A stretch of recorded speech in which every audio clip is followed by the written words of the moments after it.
Yes, master.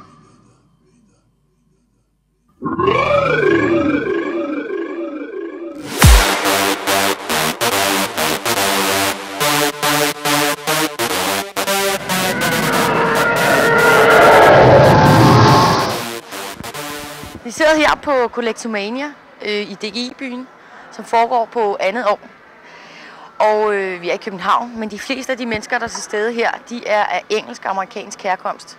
Og er det virkelige personificeringer eller kostymer fra de virkelige film ud i science fiction og tegnefilmsverdenen. Og derfor slår jeg også op til engelsk nu, fordi her ved siden af os, der sidder der en ældre, fin herre. Og det er ikke bare hvem som helst. Prøv en gang at se heroppe. Han hedder David Prowse, og det er ikke ret mange, der ved, hvem David Prowse er. Men når de ser på billedet, så tror jeg nok, nogen bliver ret overrasket og siger, Darth Vader, en kendt alle steder i verden mand. Hello, David. Hi. You're sitting. I hope that was a nice introduction. It was. I told this is obviously it's just a fine, nice old man, and perhaps nobody knows him. No. But nobody knows him perhaps. But when they hear and see that picture, everybody in the world knows who you are. I think. But don't forget, I did that 35 years ago. But still, so it's you. Oh, it's still me. You yeah. are the real one. Yeah, but the only one. Yeah. The one and only. Yeah, the only one. Yeah. And you were invited, David. Why? Well, I had a career in the film business, you know, before Star Wars ever came along. But I did a very famous film in 1970 called Stanley Kubrick's Clockwork Orange. Oh my! And I was in Clockwork Orange, and George Lucas saw me in Clockwork Orange, and remembered me for 5 years, and then came over to England to set up Star Wars, and got in touch with the managing director of 20th Century Fox, and said, "Can you find me this guy Dave Prowse?" You see, and as luck would have it, I went up to meet George and had a nice chat with him about what he was going to do, and he said, "I'd like to offer you one of two parts in this Star Wars movie that I'm going to do." And I said, "Well, what are the two parts?" He said, "Well, the first one's a character called Chewbacca." And I said, "No." I said, "What's Chewbacca?" And he says, "Like a hairy gorilla." And I said, "No, I don't fancy that." I said, "What's the other part?" And he said, "Well, the other one's the big villain of the film, a character called Darth Vader." And I said, "Don't say any more. I'll have the villain's part, thank you." Yes, please. And that was how it all started. Yeah. I mean, I didn't have to audition. I didn't have to read. I didn't have to do anything. It was just the fact that I'd worked for Stanley Kubrick, and because I'd worked for Stanley Kubrick, I was good enough. I was good enough to work for George Lucas. Who wouldn't like to work with Stanley Kubrick? Yeah. But what part did you play in Clockwork Orange? In Clockwork Orange, I was playing a character called I was Julian. It was the bodyguard to the writer. Oh yeah. Do you remember that one? Yeah, actually, yeah. I saw the film. That was that one. Yeah, that was Patrick McGee and Malcolm McDowell. Yeah. Actually, I can't remember his voice inside that picture. Sorry. I hardly spoke. You hardly spoke? I hardly spoke. No, I hardly spoke in the movie. Okay, so that couldn't be why he chose you. No. I got that role because I was a big bodybuilder, a big strong man. Okay. And obviously the Darth Vader role. Should be. He obviously wanted a big, strong character, because I'd had a career playing Frankensteins and things like this, monsters and creatures and all those sorts of things. Yeah. So your posture is very. And before that, I was the British heavyweight weightlifting champion. I had 3 years as the British heavyweight weightlifting champion, and I also did the Mr. Universe contest as well. I entered. I didn't win it. I got invited to enter the Mr. Universe, so I was a bodybuilder and muscle man and weightlifter and strong man and things like this. I mean, the very first job I ever got was like they wanted me to lift somebody off of a bed and make it look as though he was floating away, and I went in and did that, and that got me into the Actors Union. Marvelous because I've never had any actors training or anything like this. I never ever wanted to be an actor. It was never appealed to me. Not when I was younger and at school and things like this. I never wanted to be an actor. But even though that all I ever wanted to be was a weightlifter and bodybuilder. I wanted to be Mr. Universe. That was my big ambition. Yeah. Did you do many lifts inside Darth Vader? No. No, not much. It was only magic. Yeah. What about the voice? Yeah, I did the voice all the way through, and but the problem was everything I was saying was coming from behind the mask, and it was obviously not blurred, but it didn't sound right because it was coming from inside the mask, you know. And it was okay. It was okay for the other actors; they could all hear me, and Lucas could hear me and things like this. Lucas. You know? But there was no, it was no good for reproduction purposes. No, okay. And so I kept on saying to George, you know, what are we going to do about the voice? And he kept on, he just turned around and said, well, you know, we're going to re-record all your dialogue at the end of the movie. And I thought I was going to do it. I thought I was going to go into the sound studios and re-record all my lines. And then what happened was that they got to the end of the movie and chased back to America because they couldn't get all the special effects that they wanted in the UK. Okay. And when they were in America, it was a choice then of either flying me from London to Hollywood to do the dialogue, or alternatively get a very famous voiceover artist out in Hollywood who they knew would do the job properly straight away, you know. So and they got James Earl Jones, who was a very famous, beautiful deep voice. Yeah, beautiful. But I could have done it equally as well. Yeah, I bet so. Yeah, easily. Yeah. Okay. Yeah. Okay. Yeah. That's nice. The only thing, when you said Lucas, I said, oh, Lucas, because he came into the picture as well. And his name is Lucas. Yeah. So it was a coincidence. Okay, what was I thinking? Yeah. Are you still doing anything about science fiction or performing? Not so much sci-fi. I've actually I did a film last year called A Kindness to Strangers, for which I've just received two awards. Yeah, it was a supporting role. I've just won the best supporting actor role. And then I've also received the Lifetime Achievement Award from the film industry as well, which is lovely. Yeah. And then the week before that, I went to America, and I was given a Lifetime Achievement Award for services to the bodybuilding and weightlifting world, and it came from the Old Time Barbell Strongmen's Association of America. Yeah. So I had 3 awards in 1 week. Yeah. And now you're sitting here in little silent grey Denmark. Oh, that's lovely. It's amazing how things happen in one's life, like, you know. Yeah. And it's like I'm always amazed at the sort of famous people, you know, that I met up with and dealt with, and you just happen to meet them, and they become, you know, part of your career, as it were, you know. You know, I've met the Queen, for instance, you know, and I've met all sorts of famous people, like prime ministers, and I've worked with, you know, lots of different people. And I went to America, and I met up with President Reagan, and President Reagan appointed me special ambassador to the International Decade of the Disabled, you know, and I spent 10 years as his personal ambassador. Yeah. President Reagan. Yeah. What a life! It's been a phenomenal life, actually, because I mean, it all started. I was registered as a crippled child, you see, up until the time I was 15. I was in a leg brace till the time I was 15, and then I started training. I started exercise. I wanted to get myself right, and so I started exercising and training. And 9 years after I started training, I got invited to enter the Mr. Universe contest, you know.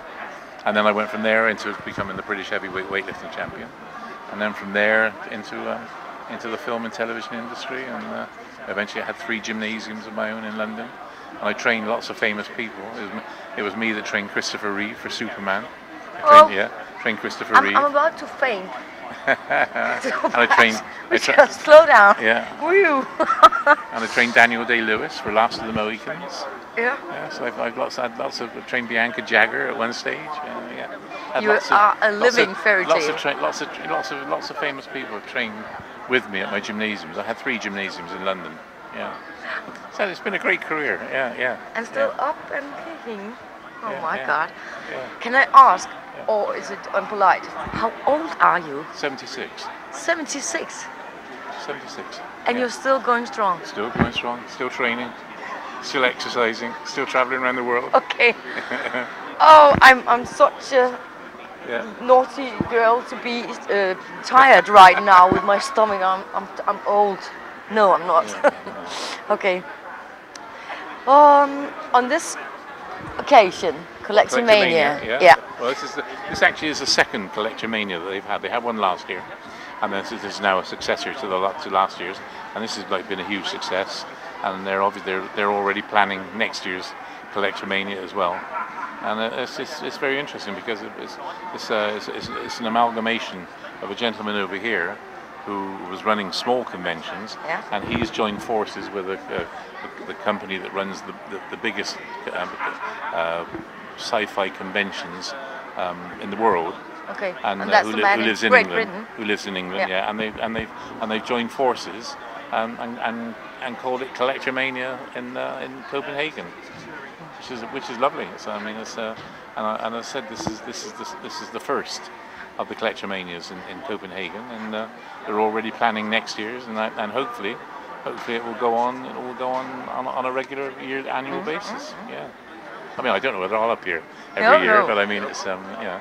But even though, but they get these, but it's interesting because they bring in like name personalities from all genres. It's primarily sci-fi, but I mean, there are so many sort of sci-fi programs like Star Trek and Star Wars, and Blake Seven and Doctor Who and all these sort of different types of shows, and they bring in all these different personalities and all the sci-fi enthusiasts, turn up in their thousands, to see everybody.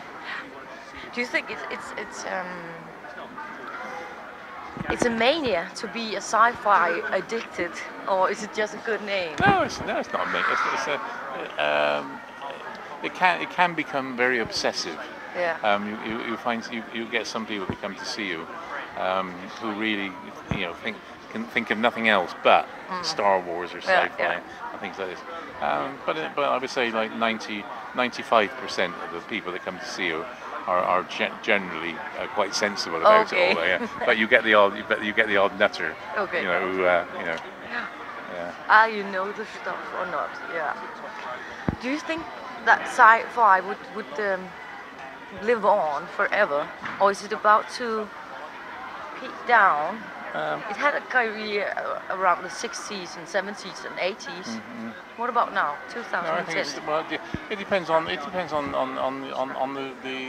genre, doesn't it? It depends whether people make sci-fi movies. I mean, I think you could turn around and say, for instance, like Harry Potter. I mean, the special effects in Harry Potter are very sci-fi-ish. Actually, yeah. And so I mean that will will continue to interest people. The way films are made and things like this, and the special effects all come into it. And no, I think it will.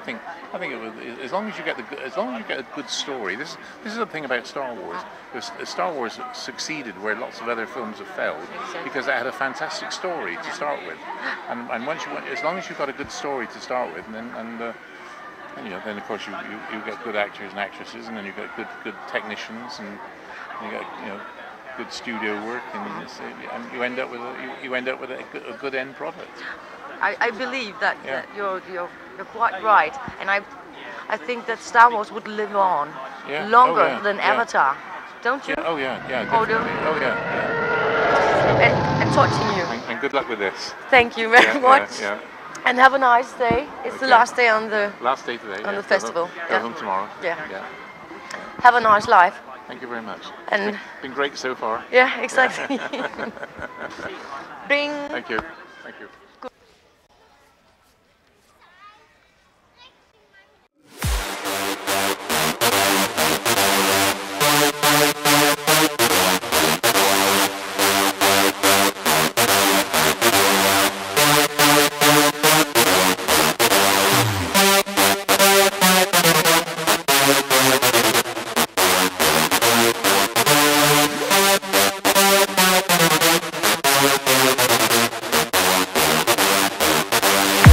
Are you threatening me?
Dark